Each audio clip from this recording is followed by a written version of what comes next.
And we're back. Hope you didn't miss us too much. We've got game number 2 of our casting set. This is the upper bracket round of 16 match between Sephius and Welshleprechaun. Sephius representing the Amer region and Welshleprechaun representing EMEA. B-flat, welcome back. How are you feeling about this match that we got coming up here? I'm not really sure how to feel about this because we're going to be seeing quite a lot of underrated Tems here, but also two really good players going head-to-head. We saw both of these players in the previous regionals of their own respective regionals, absolutely dominating in their competitions. But now we're going with a little bit of an inter-regional here, as you mentioned. So this is going to be interesting to see what our top 5 of different regions are going to bring to the table. For sure. I think one of the things we're really going to look forward to in this game is a speed difference. If you look at the gears that the players have submitted on their teams, Welsh is playing a lot of very defensive gears. He's running Energy Drink on the Ziz, First Aid Kit on the Mushhook, and Bait on the Tubing. So like very defensive gears. As we're already getting into the draft, we see Whiplump and Naga have already been banned out, so we can see Welsh doesn't want to get frozen, Sephius doesn't want to get his speed taken down, and already we've got that first pick 2-wire coming out from Welsh.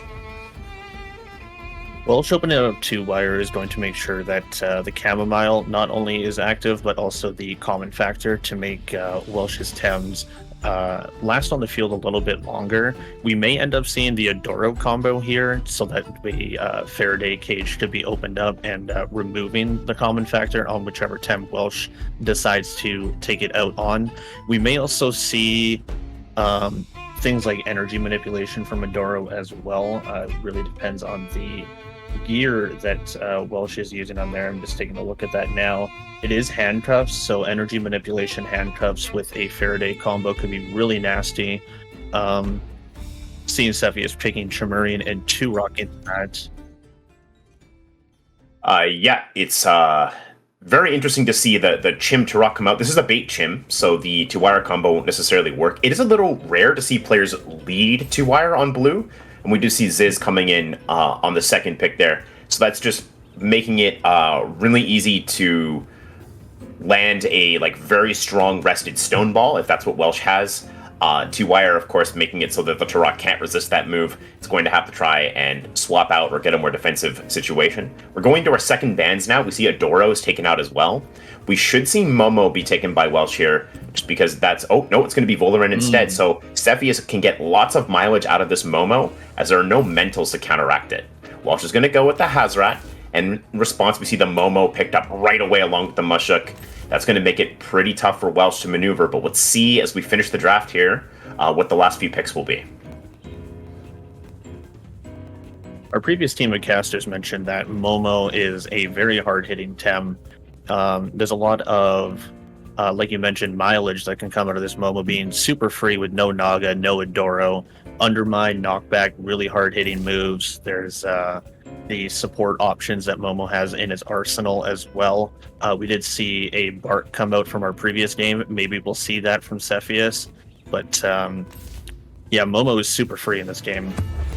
Absolutely, and here we go. We're going to get started. Game 1 of our best of 3 between Sephius and Welsh. Welsh throwing out the bird that takes away the typings, and the big old worm going up against Chim 2-rock from Sephius. So we will see Hostile triggered up. This means that Tremurian is the fastest Tem, faster than the 2-wire at least, on the board.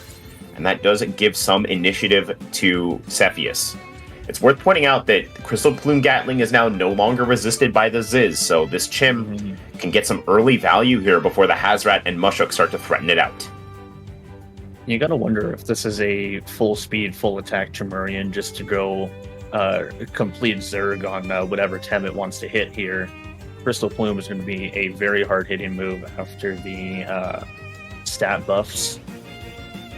Oshiara aside, it's pretty hard for Welsh to deal with Sephius' Turok if it can get going. It's a gravel bag Turok, so we know it's definitely packing some speed, which means that Mushhook is not as reliable a counter to it as it normally is, because the Turok can get over the top and get those KOs with Feather Gatling and Turbine. So I would not be surprised to see Welsh prioritize targeting that Turok with its opening combo here. But we do see action. Chim's going to go ahead and swap out. OCR is coming in. This will be great if it eats a stone ball here. Is that what's going to happen? We'll find out. You see the fake beard triggered up. Feather Gatling coming out, and it is targeting the Turok instead. So a double coming in here from Welsh. There's the Gravel Bag Soil Steam. Pretty good damage into the Zazair there. But the Synergy Stone Ball is hitting the Turok, so that's a big early score for Welshleprechaun. He's going to bring this Turok down all the way to it could even be in range of a Lava Wave now from the Hazrat, so that's a really strong opening play from Welsh.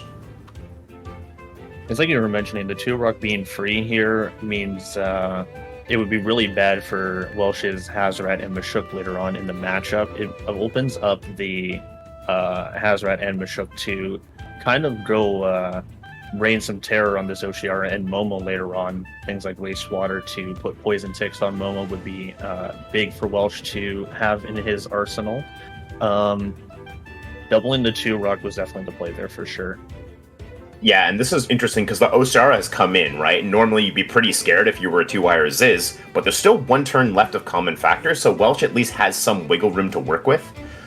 He's kind of hoping that Sephius does go for a double on the Ziz and brings it down, just so he can get Hazrat or Mashuk in immediately to threaten Oshiara. In particular, Oshiara Chim has a really hard time dealing with Hazrat, so I wonder if that's kind of the play that Welsh might be angling for here.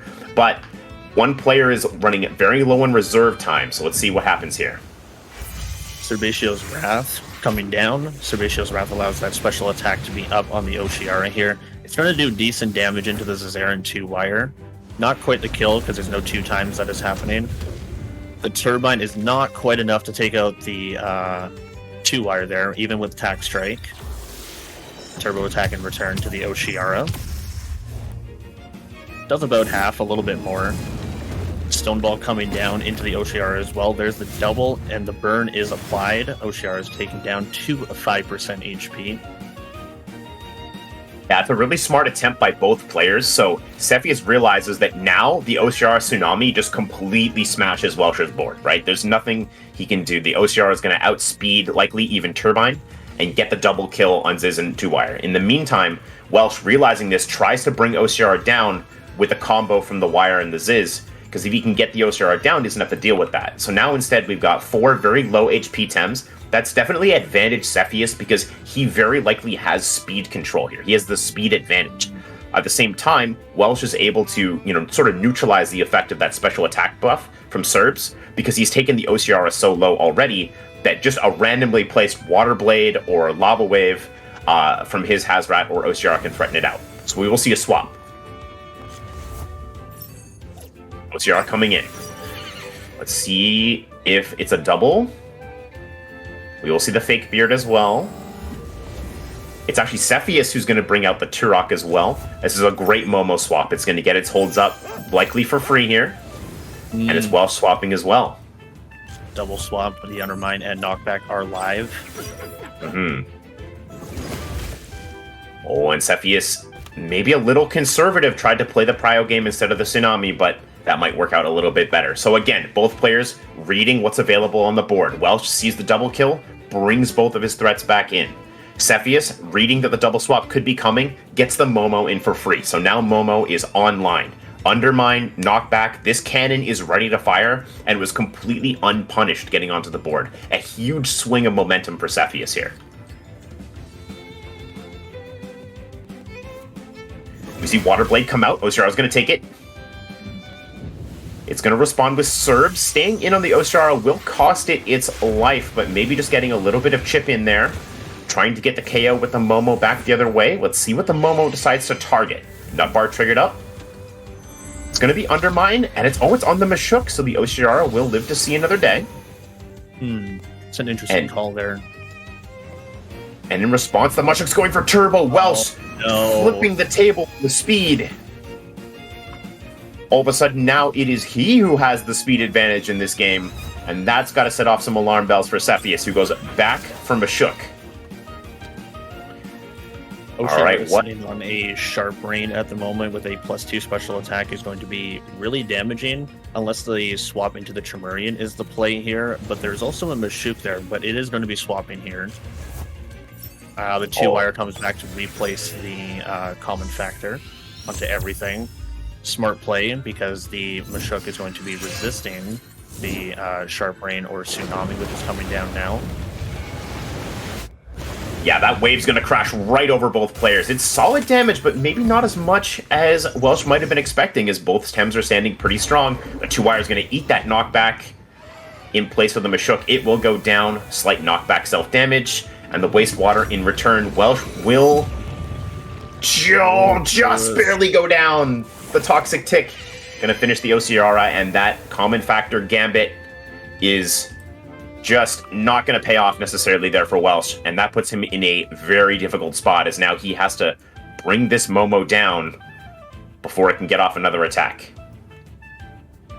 Yeah, we were mentioning in Pick Ban that Momo being completely uncontested is going to be probably the deciding factor, and this is where it's starting to show just how dangerous it is. The knockback and Undermine is still up and running right now.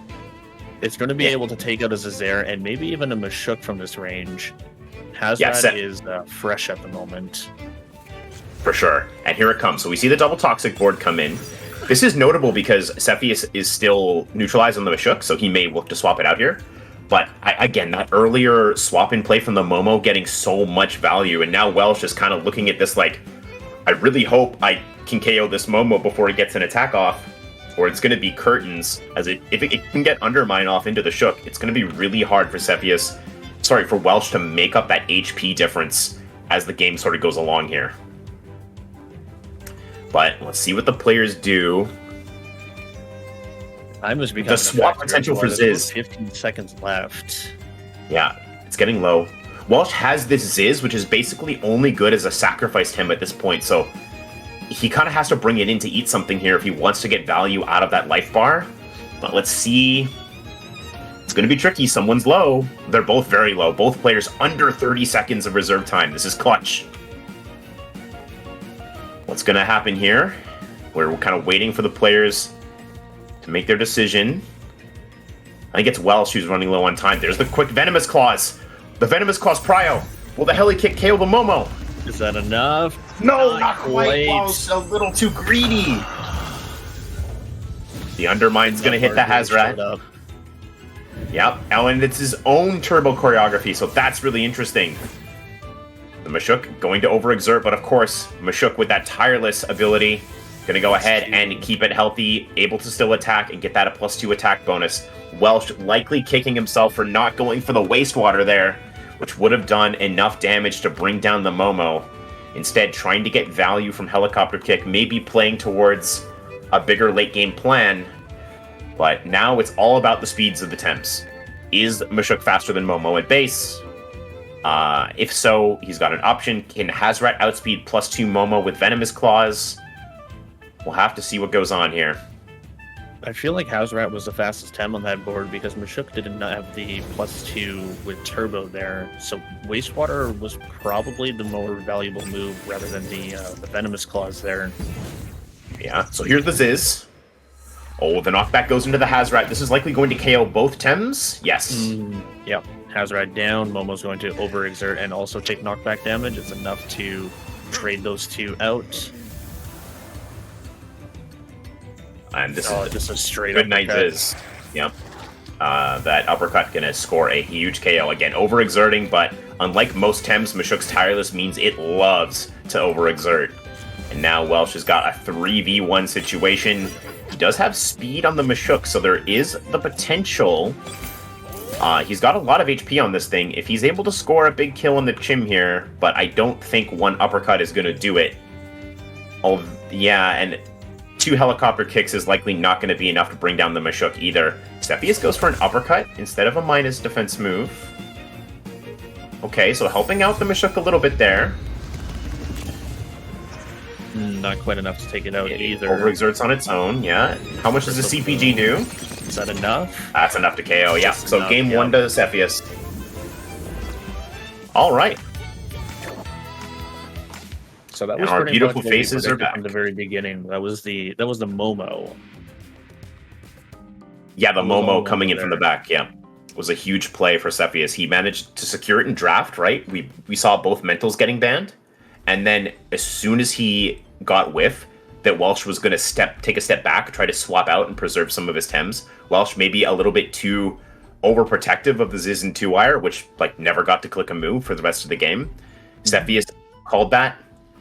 Back came in the Momo, and after that, Sephius was set up and Welsh had no answer. So we're into game 2. We see exactly the same first bans. Welsh on blue side is going to first pick the 2-wire again. I just wanted to point out that this is normally quite strange. 2-wire is not usually first picked on blue just because it is a very strong second pick on blue. Because you can pick something, and if your opponent type counters your lead, you're able to just say, no type chart, actually, thank you, and turn it off.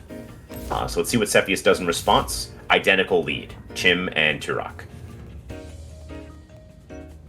I wonder if we're going to be seeing a Momo ban in second to see if Welsh is truly seeing the power of Momo after what it did last game. Both mentals are down, and it's the Oshiara that takes the ban. The Momo is going to be free again.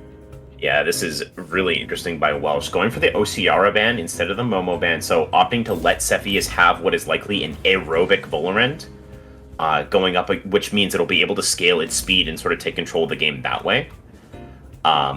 We do see a bit of a different draft here from Welsh. He's going to bring the Tuveen in the back this time, stranding one of Oshiara or Hazrat, depending on kind of what he wants to pick here. I would imagine, given that the Volarend is being allowed into the game, that we won't be seeing Hazrat. It's not that great into Turok, and Volarend, of course, can completely scour it from the board with Hyperkinetic Strike. And here we go, game 2. Welsh, loser bracket on the line for him. Can he bring it back? Let's find out. So Chamomile and Common Factor, of course, starting off this match with the hostile Chimerian.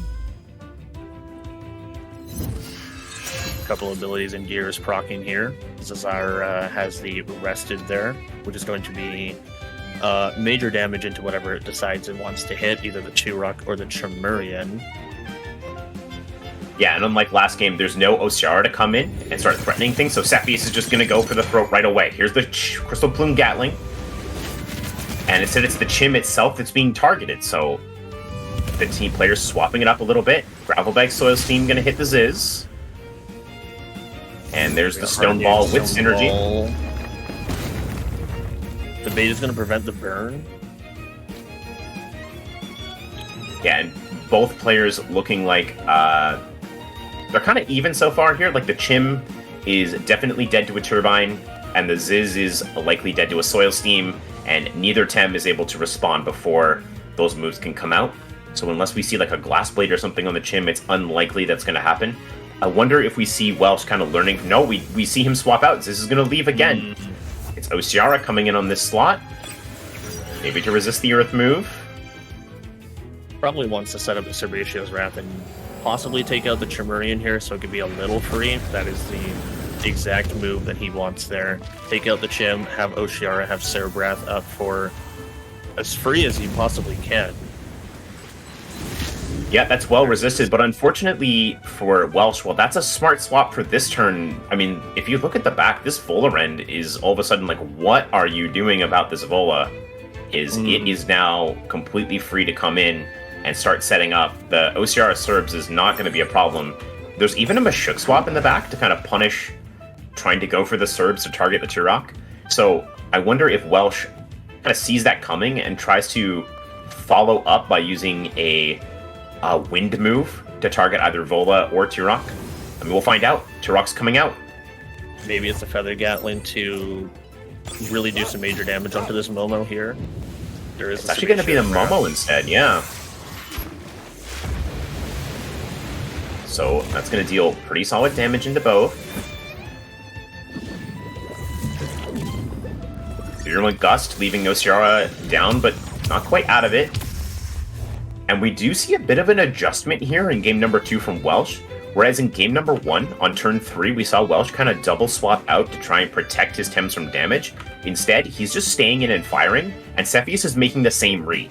He's trying to read the passive play from Welsh and bring in Momo to get value, but instead, we see Oshiara stays in, and now, because Sephius didn't scale speed on Volarend, it is likely that Oshiara is the fastest Tem on the board with Water Blade, which means it can continue to pressure Momo and 2-Wire can continue to do work, targeting these toxic Tems with its wind or digital techniques. With Volaren's Viral Dust, it does confirm that Sephius is aerobic, so that means it's going to be the speed version of Volaren.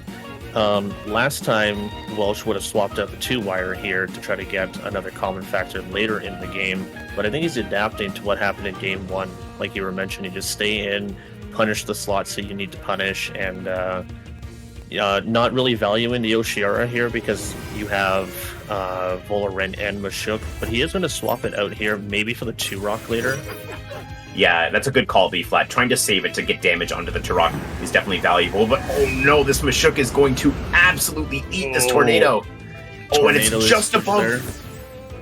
Oh, but the Tornado, oh no, that's a tough turn for Welsh. The Tornado put him 2.6% above the first aid kit trigger, so the Mashuk did not live the follow-up from the Momo. Big problems there for Welshleprechaun, is this Faraday Cage is likely going to mean an overexertion on 2-Wire. A huge tempo swing here for Sephius again. Momo taken down to about 50% here, which is not great considering that your 2-Wire here is overexerted. Probably going to see a swap from the 2-Wire here to maybe see Common Factor later. The 2-Vine here is just trying to slow the pace down a little bit. The Undermine is gone, as we know. The knockback is going to be seen probably from the Momo here.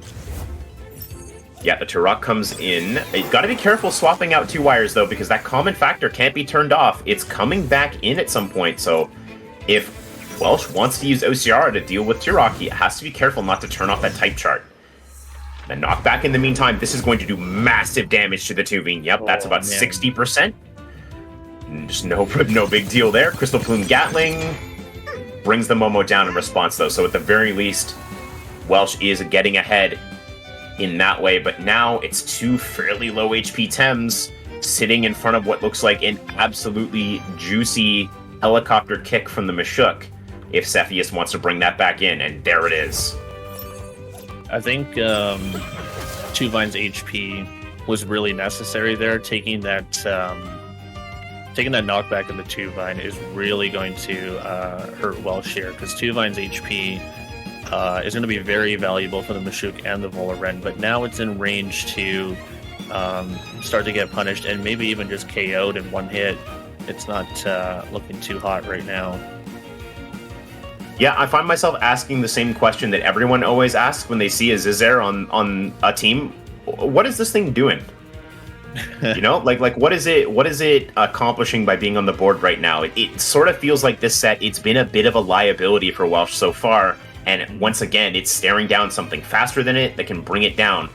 I wonder if the solution instead is to get the 2-Wire back in, turn off that type chart so maybe you can live the helicopter kick, and be able to get some value off with the Stone Ball or Rockfall in response. I wonder if that'll be the play, but that can be taken down by a double, so it's a little bit tricky to maneuver the board here. Welsh, we've only seen slower. Do Stone Ball with Rested with Synergy turn 1, and then after that, it's just become a sacrificial Tem. And, you know, to be fair, very damaging Stone Ball turn 1. It deals a ton of damage, but maybe Welsh was anticipating that Sephius be a little more fragile. Everyone's staying in, though. Turbine, big damage into the Shook. Can he get ahead with Piercing Wheel? Oh, a Turbine of its own. Ziz is tanky enough. It should live it. Doesn't quite live it. Oh, that's really tough for Welsh. Strike. Yeah. That's very, very tough for Welshleprechaun there. Because this uppercut will certainly bring the 2-Vine down. And again, it's just a free double. And now we got a 3-on-2. And like we mentioned before, Welsh is forced to bring in Common Factor. So Osiara can't threaten Turok. And it's definitely going to go down to a Soil Steam or any move from Mashuk. So he has the speed advantage. It can threaten the Mashuk here because it is now turned off, the type charts at least. So quite possibly a AoE move from the Oshiara could bring this Mashuk down potentially, but the 2-Rock is going to be absolutely loving this Common Factor as it is 100% HP and it's about as free as it can for the next 2 turns. There's the Tsunami. This pretty much has to kill Shook for Welsh to stay in the game here. Oh, 1.2%. 1.2%. Yeah, that's gonna cause, yeah. That's going to call it. Welsh just on the wrong side of a couple numbers here. Mashuk living by 1.2%, and his own Mashuk taking just 2.6, not enough damage from the tornado. Means that Welsh is unfortunately not getting the value he needs to win the game here. And that's going to be at a quick 2-0 for Sephius, yep. GG's to both. GG's.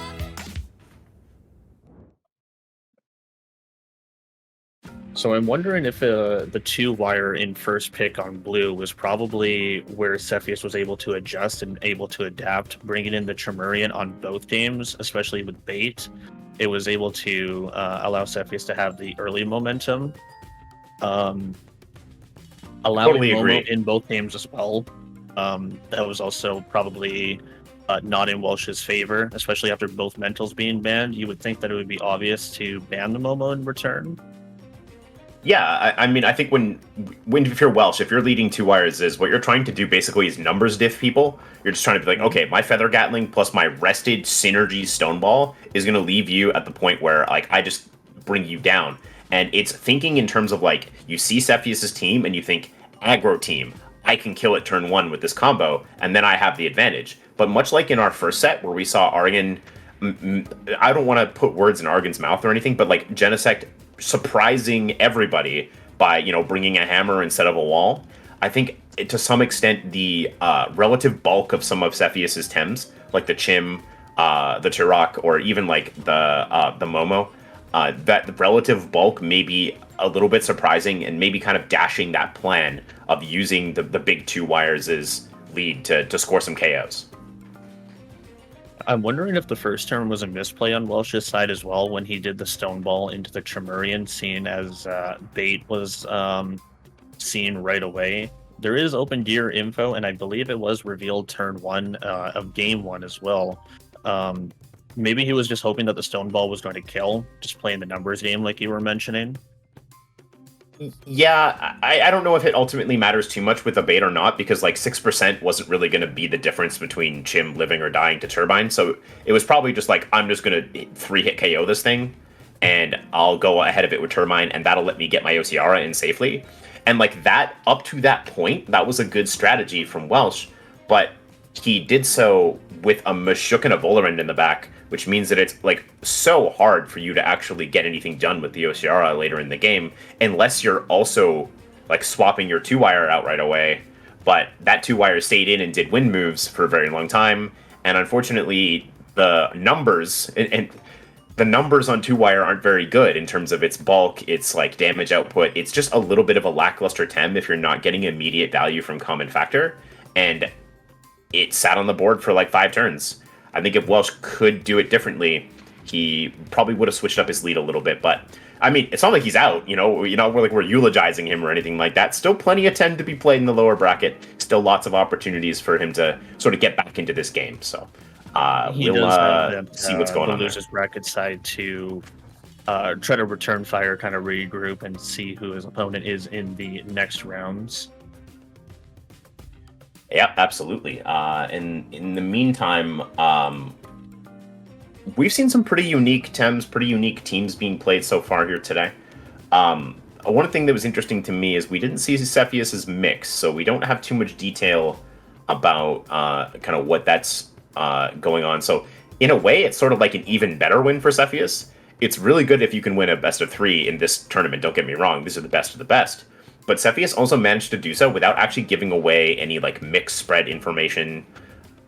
He managed to do so, I think, fairly cleanly, which is a fairly good sign for the health of his tournament run going forwards. I'm just looking at the bracket here. I don't think we actually know who. Oh, of course, because Kunders and Urim still have to play on stream, so we'll find out who's going to be playing Sephius on cast. You guys will hear that one.